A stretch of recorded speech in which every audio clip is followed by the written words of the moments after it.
Okay, you know who I'm talking about, right? That one friend, that family member. Hey, maybe it's you. Their phone is sitting right there. You know it's getting your texts and calls, but not a peep. It is always on silent. So, yeah, let's get into it. What is the real story behind the silent phone? I mean, it's a question we've all asked ourselves, probably while staring at our own screen with just a little bit of frustration. You send a text, you call, you wait, and just crickets. It seriously feels like you're sending messages into a black hole. So, what is going on? And look, our minds immediately jump to the easy conclusions, don't they? We think, wow, how rude. Or maybe they're just a total mess, so disorganized. And then there's the one that kind of stings, they're just straight up ignoring me. But what if we're looking at this all wrong? What if those first assumptions are just completely off base? So here's the big idea, the pivot. Let's just try to reframe this entire thing for a second. What if that silence has absolutely nothing to do with you? What if it's not a message they're sending out, but a shield they're putting up? A form of self-defense against the absolute chaos of our digital lives. This is where you see this huge gap between how it looks and what's really happening. What we see as them ignoring our texts is actually them protecting their focus. What feels like they're missing our calls on purpose, well, that's often them managing the very real anxiety that comes from being on call 24/7. And that thing we call being unresponsive, for them, that's about choosing and valuing their own peace of mind. All right, so let's break this down. The first big piece of the puzzle is all about protecting their mental space. You can think of it like they're in an active battle against something called digital illusions. You know exactly what I'm talking about. Every single ping, every buzz, every little banner that pops up on your screen, it's all designed to create this feeling, this illusion that something is super urgent and needs your attention right now. But let's be honest, most of the time, it's not.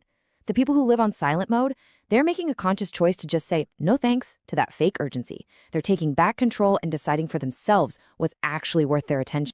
So that leads us to the second point. And honestly, this one goes even deeper because it's not just about blocking out the noise from the outside world. It's really about what's happening on the inside.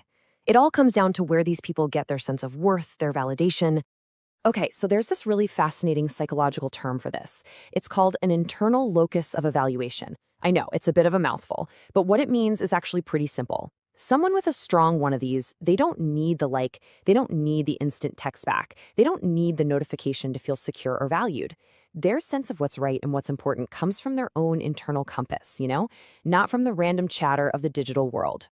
And this really just gets to the heart of it all, doesn't it? When you're not hooked on that constant little drip feed of external approval that notifications are designed to give you, well, it gets a whole lot easier to just switch them off.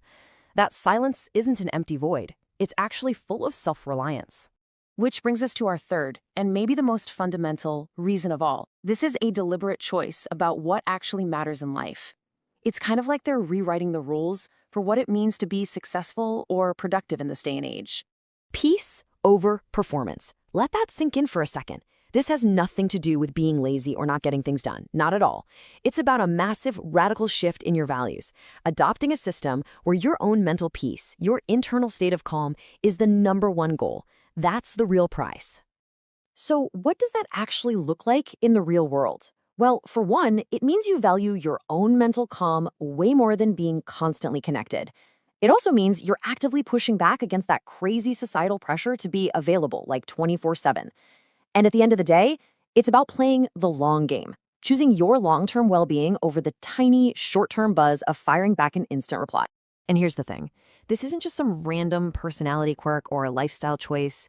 This stuff is real. Psychology actually has formal names for this kind of intentional, protective behavior.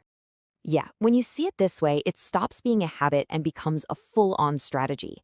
So one term they use is social vigilance. Sounds pretty intense, right? It just means you're skillfully and actively managing all the social information being thrown at you. Another one, and I love this one, is cognitive offloading. This is basically the genius move of letting your phone carry the burden of all those messages and demands so that your brain doesn't have to. You're literally freeing up your own mental hard drive to focus on things that actually matter. So, when you put it all together, the picture changes completely, doesn't it? That silent phone isn't a sign of someone being rude or disorganized. It's a fortress, a carefully constructed fortress of focus, designed brick by brick to protect their attention, their peace, and their own internal compass from the non-stop siege of the digital world. And that really just leaves us with one final question. A question for you. Whether your phone is on silent this very second or it's buzzing away in your pocket, just take a moment and ask yourself, what is your silent mode protecting? And maybe even more importantly, what do you need it to start protecting?